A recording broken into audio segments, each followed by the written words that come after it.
एक बुढ़िया थी जिसकी आंखें चली गई। वह एक वैद्यराज के पास गई और कहा, अगर आप मेरी आंखों को ठीक कर देंगे तो मैं आपको उचित इनाम दूंगी। अगर आप पैसा नहीं कर पाए तो मैं आपको कुछ नहीं दूंगी।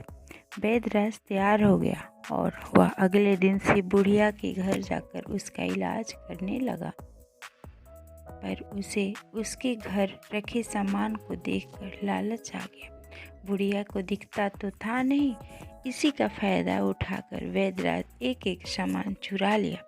फिर उसने बुढ़िया के घर जाना ही छोड़ दिया।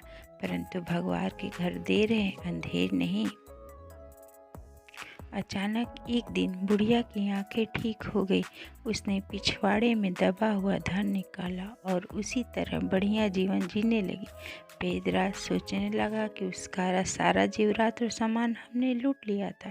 पर जब वैद्यराज उसे फिर से वैसे ही देखा तो वह राज दरबार में जाकर शिकायत कर दिया कि बुढ़िया ने धन चुराया है।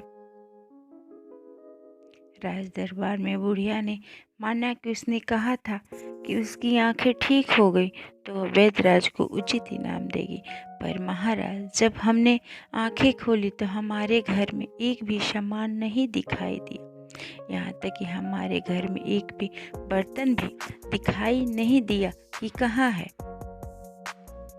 फिर यह कैसे कह सकते हैं कि मेरी आंखें ठीक हो गई है?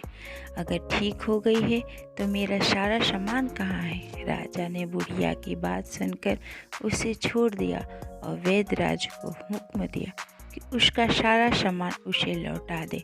इस प्रकार हमें से कहानी से यह शिक्षा मिलती है कि जैसे के साथ तैसा होता है।